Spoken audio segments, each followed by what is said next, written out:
नमस्कार, मैं हूं संजय शर्मा। आप देख रहे हैं 4 PM न्यूज नेटवर्क। पूरे चुनाव में आप बता सकते हैं प्राइम मिनिस्टर ने किस शख्स को लेकर सबसे ज्यादा गुस्से में बात करी? राहुल गांधी, अखिलेश यादव, ममता बनर्जी? नहीं नहीं, उससे भी ज्यादा गुस्से में। चेहरा तमतमा गया था। आपको याद आ गया होगा, नाम था सैम पित्रोदा। राहुल के अंकल ने ये कहा, राहुल के अंकल ने वो कहा। देश की गोदी मीडिया सैम पित्रोदा के ऊपर तुल गया था। जो बातें सैम पित्रोदा ने कही नहीं थी, उन बातों को दिन रात करके चलाया जा रहा था। गोदी मीडिया के चैनलों पर चल रहा था कि राहुल के अंकल ने चुनाव पलट दिया, कांग्रेस तबाह हो गई। और फिर सैम पित्रोदा ने एक दिन इंडियन ओवरसीज कांग्रेस के अध्यक्ष पद से इस्तीफा दे दिया। उनको लगा कि मेरी बातों से अगर आहत हो रहे हैं लोग, मेरी बातों से कांग्रेस को नुकसान हो रहा है, तो मुझे इस पद पर नहीं रहना चाहिए, मैं इस्तीफा दे रहा हूं। और अब राहुल गांधी ने नेता प्रतिपक्ष बनने के 24 घंटे के बाद एक फैसला किया। प्रस्ताव खड़गे जी के सामने रखा गया और खड़गे जी ने और कांग्रेस कमेटी ने फैसला किया कि सैम पित्रोदा को फिर से इंडियन ओवरसीज कांग्रेस का अध्यक्ष बनाया जाए।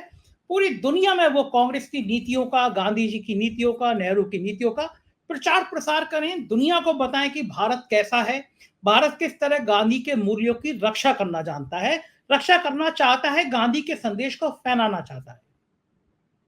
मुझे बड़ी खुशी है कि सैम पित्रोदा जी ने अध्यक्ष बनने के तुरंत बाद मुझसे बात करी और फिर मैंने उनसे अनुरोध किया कि मैं आपका एक इंटरव्यू करना चाहता हूं। उन्होंने मुझे समय दिया। मैं आगे आपको दिखाऊंगा, सुनाऊंगा सैम पित्रोदा जी का वो शानदार इंटरव्यू, उनके मन का दर्द कि एक ऐसा शानदार शख्स जिसने भारत में संचार क्रांति को जन्म दिया। मैं और आप जिस माध्यम पे बात कर रहे हैं, जो टेलीफोन की क्रांति, जो संचार क्रांति, वो सैम पित्रोदा साहब के द्वारा लाई हुई क्रांति है। उस शख्स को इतना अपमानित करने की कोशिश गोदी मीडिया ने, खुद प्रधानमंत्री ने करी, लेकिन उस शख्स के चेहरे पे कोई शिकन नहीं है। वो शख्स आज भी गांधी की नीतियों को देश में बढ़ाना चाहता है। सैम पित्रोदा एक ऐसा नाम है, दुनिया में न जाने कितने देशों में उन पर डॉक्टरेट हो रही है। देश के सर्वोच्च पुरस्कारों से उनको नवाजा गया है। अमेरिका के शिकागो में रहते हैं वो। और दुनिया के ना जाने देश, कितने देशों के राष्ट्राध्यक्ष आज उनके मित्र हैं। और मैं उनसे कहूंगा मेरे भी गार्जियन टाइप के हैं, क्योंकि मैं जब पढ़ाई किया करता था तो मैं उस समय बहुत बहुत सैम पित्रोदा के बारे में जानना चाहता था, क्योंकि सैम पित्रोदा उस समय भारत में वो शख्स थे जो एक आधुनिक भारत को बनाने की दिशा में आगे बढ़ रहे थे। प्रधानमंत्री के वो सलाहकार रहे हैं, दो प्रधानमंत्रियों के सलाहकार रहे हैं। 1 रुपए सैलरी लिया करते थे और देश के सर्वोच्च पुरस्कार उनको मिले। बहुत सादगी से जीवन रहते हैं। मेरे अभी भी जीवन बहुत सादगी भरा है, बहुत मेहनती हैं वो। चलता हूं, उनसे सारी बातचीत करूंगा। आपसे रिक्वेस्ट है, उनके पास जाने से पहले चैनल को ज्वाइन कीजिएगा, सब्सक्राइब करिएगा, पूरा इंटरव्यू देख के बताइएगा जरूर ये बातचीत आपको कैसी लगी। बहुत बहुत स्वागत है 4 PM न्यूज नेटवर्क में आपका सैम पित्रोदा जी। मुझे पता है, मैं आपके व्यक्तित्व को जानता हूं, इसलिए मैं कह सकता हूं आप पर फर्क नहीं पड़ता पद रहे या नहीं रहे। लेकिन भारत के लिए ये गर्व की बात है कि एक भारत का एक होनहार इंसान, जिसने पूरी दुनिया में भारत की ख्याति फैलाई है, और उसको इस तरह से बदनाम किया गया कि आपने अपना पद छोड़ दिया। लेकिन आज कांग्रेस ने फिर अपना मान रखते हुए, अपना नहीं, आपका भी नहीं, एक देश का मान रखते हुए आपको फिर ओवरसीज कांग्रेस का अध्यक्ष बनाया है। कैसा महसूस कर रहे हैं? दोनों पल मैं आपसे जानना चाहता हूं कि जिस समय आपने एक भारी मन से, चूंकि देश की गोदी मीडिया, देश के प्राइम मिनिस्टर, प्रधानमंत्री नरेंद्र मोदी आपको टारगेट कर रहे थे और आपने भारी मन से ये पद छोड़ा था, तब आपको कैसा लगा? और आज जब कांग्रेस ने फिर आपको ये पद दिया है, तो अब कैसा लग रहा है? सबसे पहले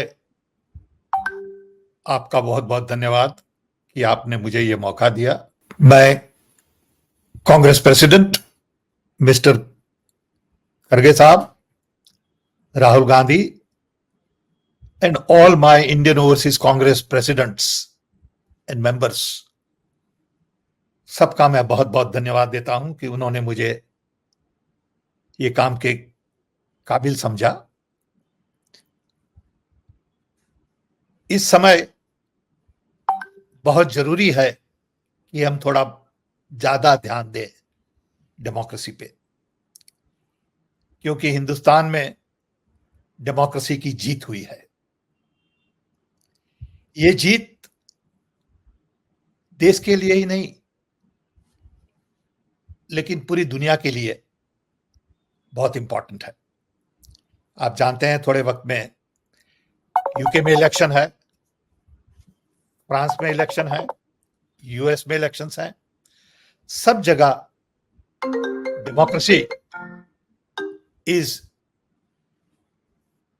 हैविंग ए चैलेंज। सो इस वक्त इंडिया का जो मैसेज है कि लोग बहुत जोर से बोले और लोगों ने बताया देश को कि हमें डिक्टेटोरियल रास्ता मंजूर नहीं है। देश को चाहिए democracy, intact constitution, inclusion, concern for the poor, income inequality, unemployment, inflation, safety security. ये प्रॉब्लम सब जगह है, अलग अलग कैटेगरीज में है, लेकिन बेसिक प्रॉब्लम्स आर सेम।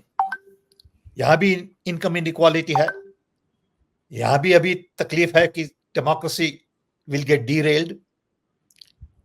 सो अब ये काम हमें ग्लोबल ले जाना है।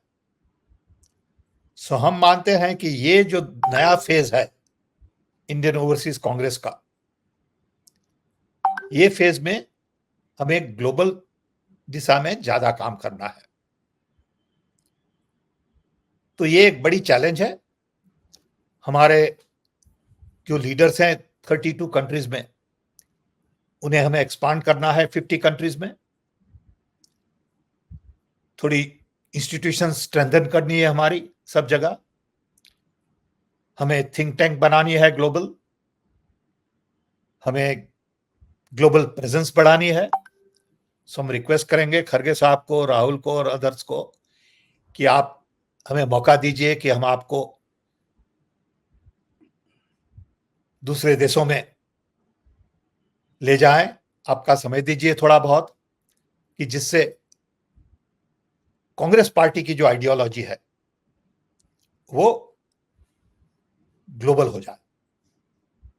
ये बिल्कुल ठीक कह रहे हैं आप कि कांग्रेस की आइडियोलॉजी की इस समय दुनिया को जरूरत है, गांधी के सिद्धांत की दुनिया को जरूरत है, क्योंकि दुनिया में एक होड़ लगी हुई है। जिस तरह रूस और यूक्रेन की बाहर हो रही है, गाजा में, इजराइल में एक संघर्ष चल रहा है फिलीपींस के साथ में, तो दुनिया में गांधी के सिद्धांत की इस समय सबसे ज्यादा जरूरत है। लेकिन जैसा कि आपने कहा कि भारत में भी एक जीत हुई है सेकुलर ताकतों की, कि जिस मुद्दे पर लड़ाई लड़ी जा रही थी चुनाव को, कि आपकी सरकार, अगर कांग्रेस की सरकार बनेगी तो मंगलसूत्र ले जाएंगे, टोटी खोल के ले जाएंगे, आपका भैंस खोल के ले जाएंगे। और देश के प्राइम मिनिस्टर ये शब्द कह रहे थे, ये भाषा कह रहे थे। मुसलमानों से शुरू होकर मुजरे तक आ गए। अमेरिका में बैठे हुए एक ऐसे इंटेलेक्चुअल आप जैसे शख्स को, जिसने इस देश में संचार क्रांति लाई थी, जिसने इस देश में पहली बार बताया था कि टेलीफोन होता क्या है, मोबाइल होता क्या है, उस जैसे शख्स को जो भारत को संचार के क्षेत्र में दुनिया में चमकता हुआ देखना चाहता था, उस शख्स को कैसा लगा होगा जब देश का प्रधानमंत्री मुसलमानों मुजरा कर रहा था, ऐसे शब्दों का इस्तेमाल चुनाव में कर रहा था। हमें बहुत बुरा लगा, हमें शर्म आई कि इतने बड़े देश के प्राइम मिनिस्टर ऐसी भाषा का उपयोग करते हैं, ऐसी हल्की चीजें बोलते हैं। लेकिन हम क्या कर सकते हैं? हमने सुना, हमें बहुत बुरा लगा, क्योंकि at the end of the day he is the prime minister of India, and what he says affects everybody, all of us. So I felt disturbed. लेकिन क्या कर सके, लोगों ने अच्छा जवाब दिया। हमें गर्व है कि छोटे छोटे गांवों में भी, रिमोट एरियाज में सब लोगों ने यह समझा कि लोकतंत्र इंपॉर्टेंट है, कॉन्स्टिट्यूशन इंपॉर्टेंट है और उसके लिए हम कोई कॉम्प्रोमाइज नहीं करेंगे। सो हमने हर वक्त बताया था पहले कि this election was very important because India was at crossroad. इस तरफ का रास्ता ले जो हिंदुत्व, धार्मिक,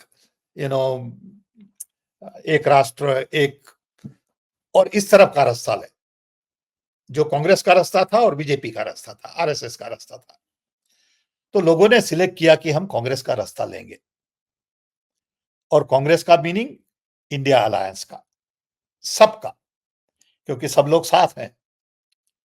ये खाली कांग्रेस का विचार नहीं है, ये इंडिया अलायंस का विचार है।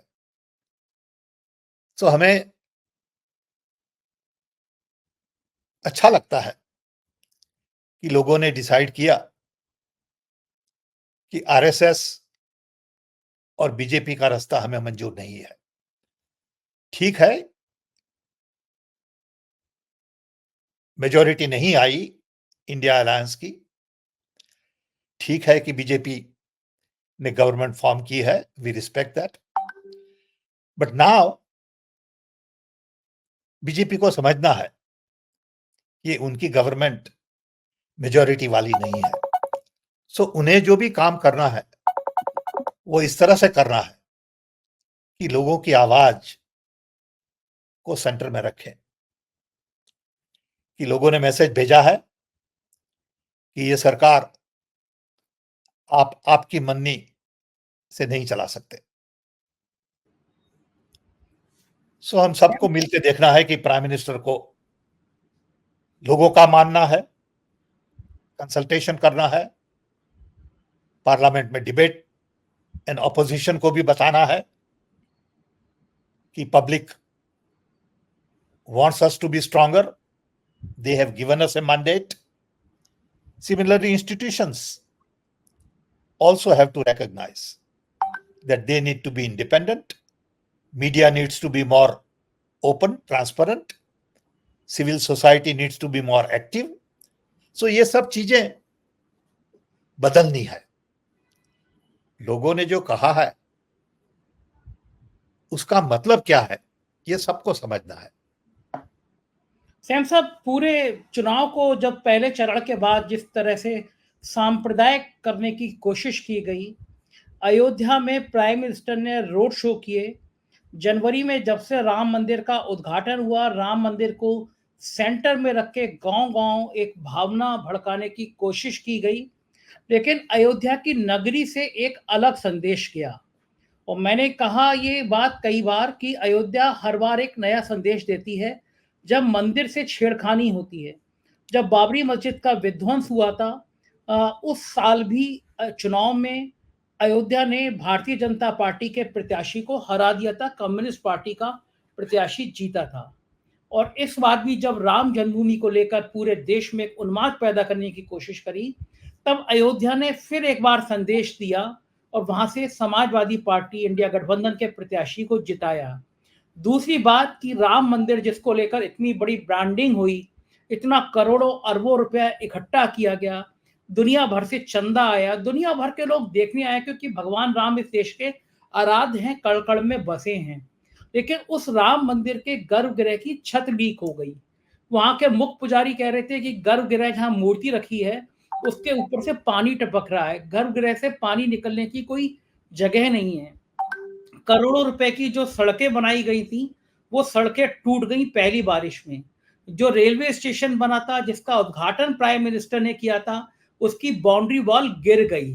तो क्या माना जाए कि मंदिर के नाम पर एक बड़ा धनराशि खर्च की जाती है, उस मंदिर की ब्रांडिंग की जाती है, प्राइम मिनिस्टर अयोध्या में रोड शो करते हैं, ना सिर्फ चुनाव हारते हैं, विकास की भी तस्वीर सामने आ जाती है। लेकिन उसका अफसोस जनक बात यह है कि देश में वो कट्टरपंथी ताकतें अयोध्या के लोगों को अपशब्द कहती हैं, गालियां देते हैं कि तुमने भगवान राम को लाने वाले लोगों को हरा दिया।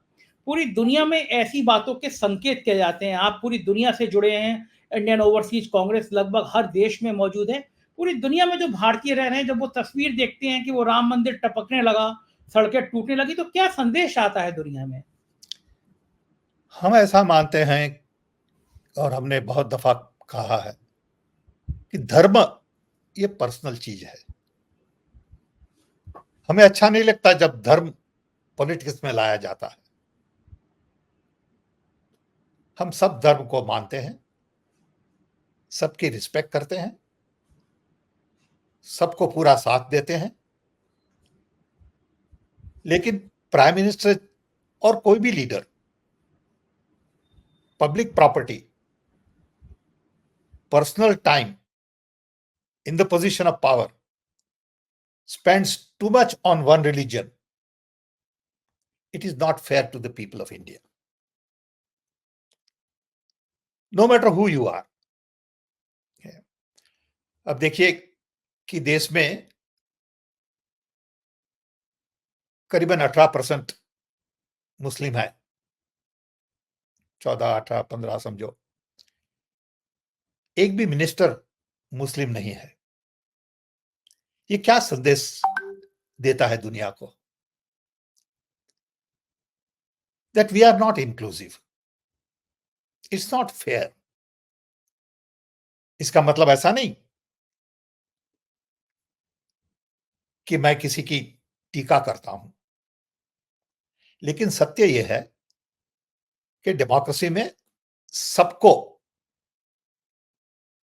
हक चाहिए। इतना बड़ा देश है, आप दो ऐसे लोग नहीं चुन सके जो मिनिस्टर के काबिल थे। सो ये सब चीजें डेमोक्रेसी में अच्छी तरह से सोचनी पड़ेगी। ये सबका देश है और ये मैसेज वोटर्स ने दिया है देश को, तो उसको मानना है। आप बिजनेस एज यूजुअल नहीं चला सकते। आप ऐसा मानिए कि कुछ नहीं हुआ, हमने गवर्नमेंट फॉर्म कर दी थर्ड टाइम, तो हम जैसा कर रहे थे वैसा ही करेंगे। It is not respecting the mandate of the people. So we all will have to be careful. We all will have to respect the voices of the people that we heard. And we all will have to change accordingly. So this is an important time for everybody to review and reflect.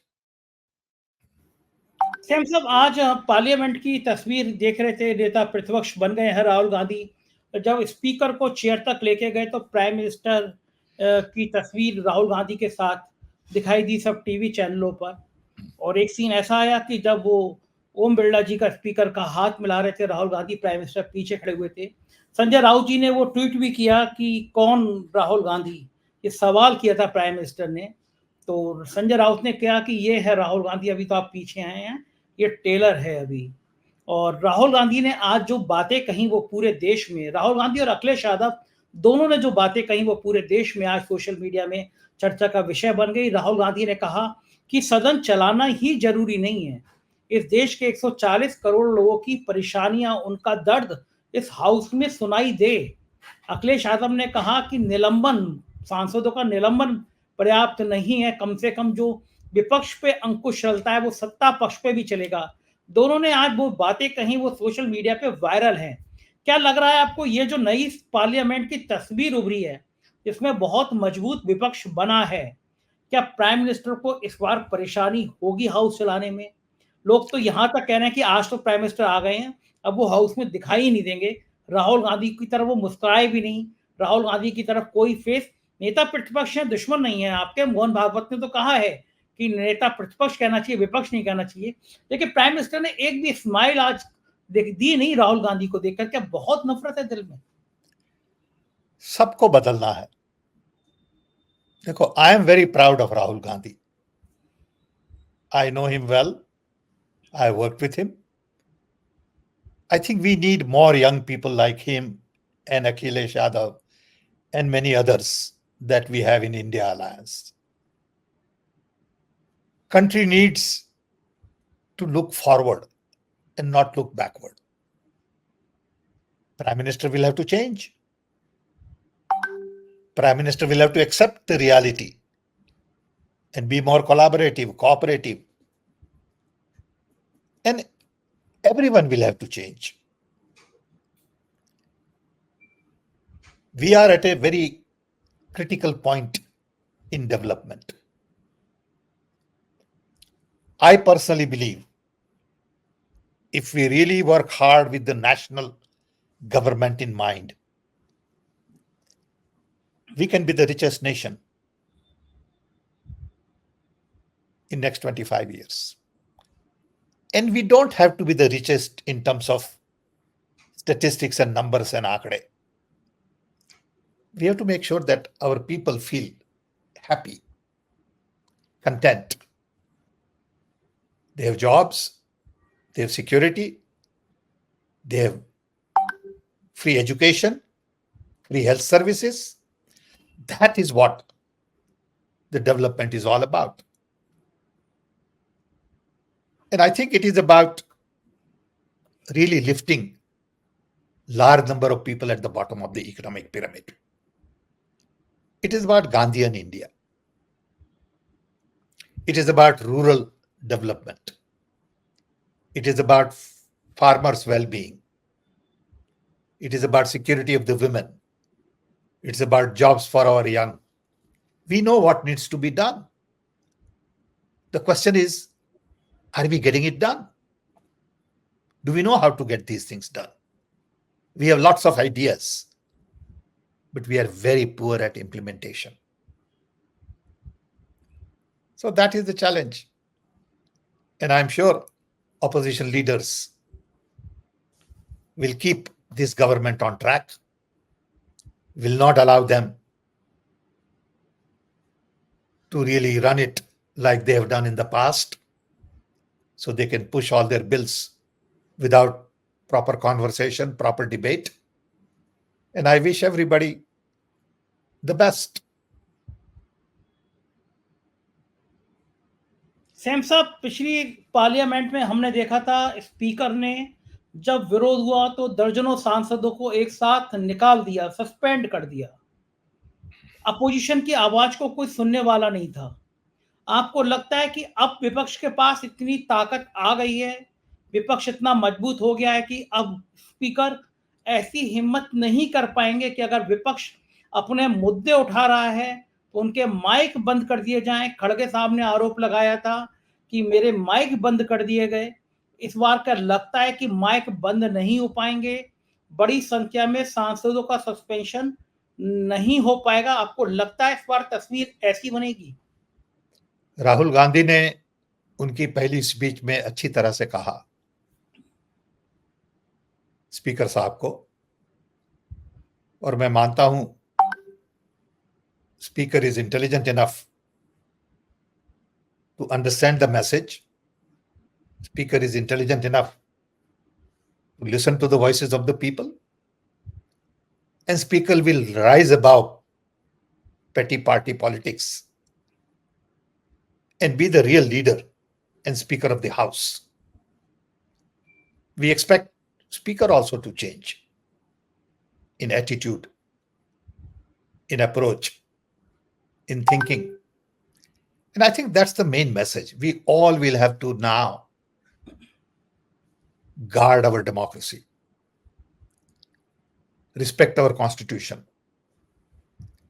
be a little more humble, be a little more civilized, and make sure that our debate is dignified. Media bhi dekhiye, media will have to change. Media is not changing fast enough. Media will have to change. Media can't go on tooting only Prime Minister's horn. Okay, and create right kind of cartoons to humiliate other people and show Prime Minister as the hero, jumping, whistling, I mean, there are subtle messages, and media will have to recognize that this is not what people respect. People want humility. People want equality. media should give equal time to everybody with respect and not bombard opposition people with questions as if Prime Minister or BJP is asking questions. I see a lot of these media reporters and I feel sorry for them. But that's the way they are. I'm not going to change them. They have to change themselves. Sam साहब, मुझे तो वो याद है कि जो आपने कहा भी नहीं चुनाव में, वो मोदी मीडिया ने वो चलाया और आपका चेहरा लगा के चलाया कि सैम अंकल ने चुनाव पलट दिया। सैम अंकल के इस बयान में, राहुल के सैम अंकल के इस बयान ने कांग्रेस को तबाह कर दिया। उस समय आपको कैसा लगा था जिस समय देश की मीडिया कुछ भी बोलते हैं ना ये लोग, कुछ भी बोलते हैं, मुझे शर्म आती है and I feel sorry for them really, कि ये कैसे लोग हैं कि उन्हें शर्म नहीं आती झूठ बोलने में, दुख नहीं होता, ओके, दर्द नहीं होता कोई जात का, दे हैव नो कॉन्शियस। इतना हल्ला गुल्ला हुआ, किसी नेशनल मीडिया ने मुझे फोन नहीं किया कि मिस्टर पित्रोड़ा आपका क्या व्यू है।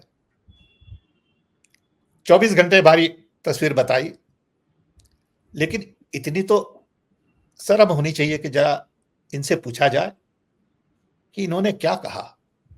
किसी ने नहीं पूछा। But that's okay, I respect them for what they do. I don't like it, but who am I to change them? Only they can change them, I can't change them. Sam sahab, ये पूरे देश में लोग नहीं समझ पाए कि मोदी जी आपसे इतना नाराज क्यों रहते हैं, प्राइम मिनिस्टर आपसे इतना क्यों चिढ़ते हैं। प्राइम मिनिस्टर ने आपको लेके इतने तीखे बयान देने शुरू कर दिए। उनके चेहरे का गुस्सा, मतलब जो चेहरा उनका आग बबूला आपके नाम को लेकर, आखिर मोदी जी को सैम पित्रोदा से इतनी चिढ़ क्यों है? मुझे तो कोई पता नहीं, हमें कोई चिढ़ नहीं है मोदी जी से। हमें गौरव है कि वो गुजरात के हैं, वो प्राइम मिनिस्टर हैं। I would wish that he would act like national prime minister and not BJP's prime minister. I would wish he would be little more humble, little more respectful for others. And I wish Prime Minister would tone down his anger with others. At the end of the day, he's the prime minister of a country of 1.5 billion people. We expect certain behavior. Just take example of Vajpayee.